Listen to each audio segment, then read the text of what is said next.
అలానే మిస్ఎస్ రావు మారినటువంటి పరిస్థితుల దృష్ట్యా ప్రభుత్వ ఆఫీసులు కానీ లేదంటే ప్రైవేట్ ఆఫీసులు కానీ ఫ్రీలాన్సింగ్ వైపు వెళ్ళిపోతున్నాయి. అంటే పర్మనెంట్ ఉద్యోగులని నియమించుకోకుండా ఫ్రీలాన్స్ వైపు ఇప్పటికే ప్రభుత్వ సంస్థల్లో చాలా వరకు కూడా అవుట్సోర్సింగ్ వెళ్ళిపోతున్నారు. అవుట్సోర్సింగ్ సిబ్బంది చేత పని చేయించుకుంటున్నారు. అలాగే ప్రైవేటు ఉద్యోగుల్లో కూడా ప్రైవేట్ కంపెనీల్లో కూడా ప్రైవేటు ఉద్యోగులను నియామకం చేసుకోకుండా ఫ్రీలాన్సింగ్ ఎవరైతే సీనియర్స్ ఉంటారో వాళ్ళని నైపుణ్యం గల వాళ్ళని ఐడెంటిఫై చేసి అవసరమైనప్పుడు ఫ్రీలాన్సింగ్ ద్వారా వాళ్ళని పిలిపించుకొని పని చేయించుకుంటున్నారు. ఇలా కంపెనీలు దాదాపుగా ఈ సంవత్సరం ఒక అంచనా ప్రకారం 40 నుంచి 40% వరకు ఈ ఫ్రీలాన్స్ ఉద్యోగుల చేత పని చేయించుకుంటున్నారు. పర్మనెంట్ ఉద్యోగులు పెట్టుకోవట్లేదు అని చెప్పి తెలుస్తుంది. ఎందుకంటే ఆయా కంపెనీలు ఇప్పుడు ప్రజెంట్ ఉండేటువంటి అనిశ్చిత స్థితిలో ఎంప్లాయ్మెంట్ని పెంచుకోవట్లేదు. రిక్రూట్మెంట్ ఆపేసేసారు. ఫ్రెషర్స్కి రిక్రూట్మెంట్స్ లేవు, సీనియర్స్ని తీసేస్తున్నారు. ఇలాంటి పరిస్థితుల్లో ఒకవేళ కంపెనీలో అవసరమైతే ఇమీడియట్గా సీనియర్స్ని పిలిపించుకొని ఫ్రీలాన్సింగ్ పద్ధతిలో పనిచేయించుకున్నారు. అంటే కాంట్రాక్ట్ పద్ధతిలో పనిచేయించుకుంటూ ఉన్నారు. దీనికి ఆఫీసులు అలవాటు పడిపోయాయి, యాజమాన్యాలు కూడా అలవాటు పడిపోయాయి. దీని కారణంగా వచ్చేటువంటి బెనిఫిట్స్ ఏంటి కంపెనీలకు అంటే, ఒకటి నిర్వహణ ఖర్చులు తగ్గుతాయి. 2 లేబర్ చట్టం ప్రకారం అంటే కార్మిక చట్టం ప్రకారం ఎంప్లాయీస్కి ఇవ్వాల్సినటువంటి బెనిఫిట్స్ ఏవైతే ఉన్నాయో అవి ఇవ్వాల్సిన అవసరం లేదు. పిఎఫ్ కానీ లేదంటే ఈఎస్ఐ కానీ బీమా కానీ ఇలాంటివన్నీ కూడా ఇవ్వాల్సిన అవసరం ఉండదు. జస్ట్ వాళ్ళు వస్తారు, ఒక 10 రోజులు 20 రోజుల్లో పనిచేస్తారు, ఒక ప్రాజెక్ట్ అప్ చెప్తారు, ఆ ప్రాజెక్ట్ని కంప్లీట్ చేసేసి వెళ్ళిపోతారు. సో దీంతో కంపెనీకి ఆ ఎంప్లాయీకి మధ్య ఎలాంటి అగ్రిమెంట్ కానీ ఒప్పందాలు కానీ ఏమీ ఉండవు. సో కాబట్టి ఫ్రీలాన్స్ పద్ధతిని చేయించుకునే దానికి కంపెనీలన్నీ కూడా ఇష్టపడుతున్నాయి. ఇది ఏ సెక్టార్లో ఉంది అని అంటే మెయిన్గా కన్సల్టెన్సీ సర్వీసెస్, అలాగే హెల్త్ కేర్ సిస్టమ్స్లో, పారిశ్రామిక సేవలు, ఈ 3 రంగాల్లో ప్రధానంగా ఫ్రీలాన్స్కి సంబంధించినటువంటి ఎంప్లాయీస్ అపాయింట్మెంట్ అవుతున్నారు. ఇప్పుడు అమెజాన్ కూడా 40,000 మందిని తీసేస్తుంది. అమెజాన్ ఆ కంపెనీ తీసేసుకుంటూ వెళ్తుంది. ఆ కంపెనీ కాదు, అనేక కంపెనీలు, కార్పొరేట్ కంపెనీలు ఇప్పుడు ఎంప్లాయీస్ని తీసేస్తూ ఉన్నాయి. దానికి ఆర్టిఫిషియల్ ఇంటెలిజెన్స్ అని ఒక కారణం చెప్తూ ఉన్నారు. బట్ నిర్వహణ ఖర్చులు తగ్గించుకుంటున్నారు. ప్రాఫిట్స్ లేనప్పుడు ఖర్చులు తగ్గించుకోవడమే మార్గం. అందుకని చెప్పి ఖర్చులు తగ్గించుకుంటున్నారు. సో ఎంప్లాయ్మెంట్ని తగ్గించుకుంటున్నారు. ప్రతి కంపెనీలో 30 నుంచి 40% వరకు ఎంప్లాయ్మెంట్ని తగ్గించుకుంటున్నారు. ఎంప్లాయీస్ని ఇంటికి పంపిస్తూ ఉన్నటువంటి పరిస్థితుల్లో రెగ్యులర్ వర్క్ ఆగిపోకుండా, నాణ్యమైనటువంటి వర్క్ ఆగిపోకుండా ఎక్స్పర్ట్స్ ఎవరైతే ఉన్నారో వాళ్ళని ఐడెంటిఫై చేసి వాళ్ళని అవర్లీ బేసిస్ తీసుకొచ్చుకొని ఫ్రీలాన్సింగ్ పద్ధతిలో పనిచేయించుకుంటూ ఉన్నారు. లేదంటే వర్క్ ఫ్రమ్ హోమ్ పద్ధతిని కూడా పనిచేయించుకుంటూ ఉన్నారు. అంటే ఎంప్లాయీకి అలాగే సంస్థకి మధ్య ఎలాంటి అగ్రిమెంట్స్ ఉండవు, ఎలాంటి బాధ్యతలు ఉండదు, ఎలాంటి భద్రత కూడా ఉండదు. ఉద్యోగికి ఉండదు, ఉద్యోగి నుంచి కంపెనీకి ఉండదు. జస్ట్ ఫ్రీలాన్సింగ్, జస్ట్ వస్తామా ఆడ సేవ చేస్తామా వెళ్ళిపోతామా అంతే, దట్స్ ఇట్. ఇలాంటి కల్చర్ పెరిగిపోతుంది కంపెనీల్లో. ఇప్పుడు ఉండేటువంటి మొత్తం కంపెనీలో ఇలాంటి పరిస్థితి కనిపిస్తుంది. ఈవెన్ మీడియా రంగంలో కూడా ఇప్పుడు ఫ్రీలాన్స్ జర్నలిస్టులు, ఫ్రీలాన్స్ యాంకర్లు ఇలా ఒకళ్ళే 2-3 కంపెనీల్లో పనిచేయడం ఇలా జరుగుతూ ఉన్నాయి. ఇలా అన్ని రంగాల్లో కూడా ఇలానే జరుగుతుంది. ఇది రాబోయేటువంటి రోజుల్లో మరింత పెరిగే అవకాశం ఉంది. ఇప్పటి వరకు కూడా ఐటీ కానీ ఐటీ రిలేటెడ్ టెక్నాలజీ కంపెనీల్లో కానీ ఈ సిస్టమ్ అనేది రాలా పెద్దగా.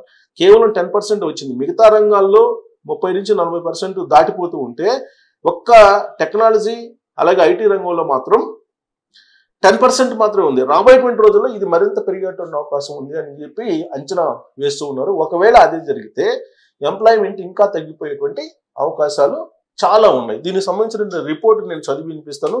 ఒక రిపోర్ట్ కూడా వచ్చింది. ఆ రిపోర్ట్ ఏంటంటే చూడండి, పర్మనెంట్ ఉద్యోగులు ఎందుకు రూట్ మార్చిన కంపెనీలు ఏటా 40% చొప్పున ఉంటుంది ఫ్రీలాన్స్ నిపుణులు ఉండగా.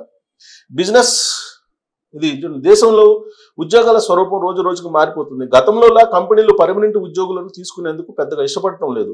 తమ అవసరాలకు అవసరమైన వృత్తి నైపుణ్యాలు ఉన్న ఫ్రీలాన్సర్ల వైపు మొగ్గు చూపుతున్నాయి. తమకు కావాల్సిన నైపుణ్యాలు ఉన్న ఫ్రీలాన్సర్లు లభిస్తే రెగ్యులర్ ఉద్యోగులకు చెల్లించే జీతాల కంటే 30 నుంచి 40% అధికంగా చెల్లించి మరీ నియమించుకుంటున్నాయి. అంటే అవసరం కాబట్టి నియమించుకుంటున్నాయి. టెక్ ప్రాజెక్టులో ఫ్రీలాన్స్ నిపుణులకు డిమాండ్ మరింత ఎక్కువగా ఉంది. ఏటా వీరి డిమాండ్ 40% చొప్పున పెరుగుతున్నట్టు కంపెనీలు వృత్తి నిపుణులను అనుసంధానం చేసే ఆన్లైన్ ప్లాట్ఫామ్ ఫ్లెక్సింగ్ ఐటీ పేర్కొంది. ఇది ఫ్లెక్సింగ్ ఐటీ అనేటువంటిది ఇది చెప్తోంది. గత ఏడాది కాలంగా చూసిన ఫ్రీలాన్సింగ్ లేదా గిగ్ నియామకాలు 25 నుంచి 30% పెరిగినట్టు టీమ్ లీజ్ డిజిటల్ తెలిపింది. ఇదొక సంస్థ. ప్రస్తుతం ఐటీ టెక్ కంపెనీలతో పాటు దాదాపు అన్ని కంపెనీలు ఏఐ క్లౌడ్ కంప్యూటింగ్ అమలు చేస్తున్నాయి. దీంతో కృత్రిమ మీద దాని అప్లికేషన్లు, cyber security, IT governance, digital transformation రంగాల్లో పట్టున్న ఫ్రీలాన్సర్లకు మంచి డిమాండ్ ఉంది. ఐటీ టెక్ కంపెనీలు వీరిని ఇట్టే తన్నుకుపోతున్నాయి. ఇందుకోసం రెగ్యులర్ ఉద్యోగుల కంటే మంచి మంచి ప్యాకేజీలు ఆఫర్ చేస్తున్నాయి. కార్మిక చట్టాల బాధరాబందీ లేకపోవడంతో కంపెనీలు కూడా ఫ్రీలాన్సర్ల వైపు మొగ్గు చూపుతున్నాయి. ప్రస్తుత ఆర్థిక అనిశ్చిత పరిస్థితుల్లో ఈ తరహా జాబ్ వర్క్ కంపెనీలకు అనువుగా మారింది. ఈ కంపెనీలు ఎక్కువ ఫ్రీలాన్స్ నిపుణుల పట్ల మొగ్గు చూపుతున్న కంపెనీల్లో పారిశ్రామిక సేవలు, కన్సల్టెన్సీ, హెల్త్ కేర్ కంపెనీలు ముందున్నాయి.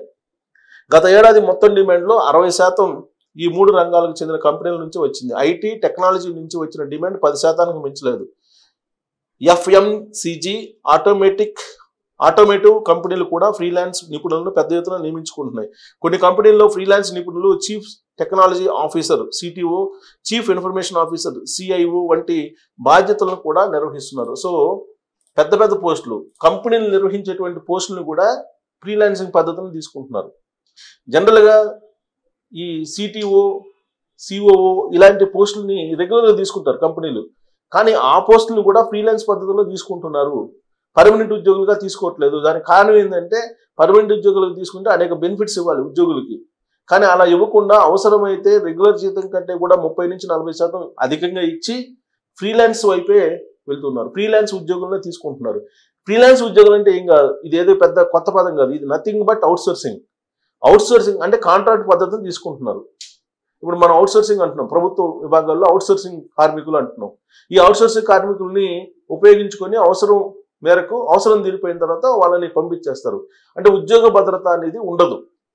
అలాగే కంపెనీకను ఉద్యోగికి మధ్య ఎలాంటి లావాదేవీలు అలాంటివి ఉండవు. జస్ట్ వచ్చామా, పని చేసామా, వెళ్ళిపోయామా, అంతే, దట్స్ ఇట్.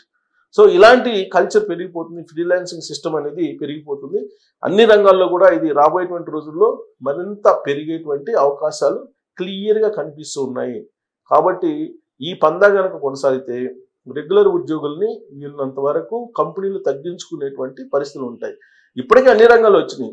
నాకు తెలిసినంత వరకు మీడియా రంగంలో ఈవెన్ కెమెరామెన్స్ ఉన్నారు, వాళ్ళు కాంట్రాక్ట్ పద్ధతిలో వస్తున్నారు. రోజు కింద అని చెప్పి తీసుకొని ఆ ఎపిసోడ్ షూట్ చేసేసి వెళ్ళిపోతున్నారు. యాంకర్లు అంతే, యాంకర్లు వస్తున్నారు, వాళ్ళు అంతే. అలాగే జర్నలిస్టులు, ఎక్కడి నుంచో జర్నలిస్టులు న్యూస్ రాసి పంపిస్తున్నారు. దానికి ఆ కంటెంట్కి సంబంధించినటువంటి అమౌంట్ కంపెనీ పే చేస్తుంది. అంటే ఆఫీస్కి వచ్చి రెగ్యులర్గా ఆఫీస్లో పనిచేయాలి అనేటువంటి ఆ పద్ధతి, ఆ ప్రక్రియ క్రమంగా తగ్గిపోతూ ఉంది. సో రాబోయేటువంటి రోజుల్లో ఫ్రీలాన్సింగ్ అనేది, ఫ్రీలాన్స్ వర్క్ అనేది, ఆ వర్క్ కల్చర్ అనేది పెరుగుతూ ఉంది.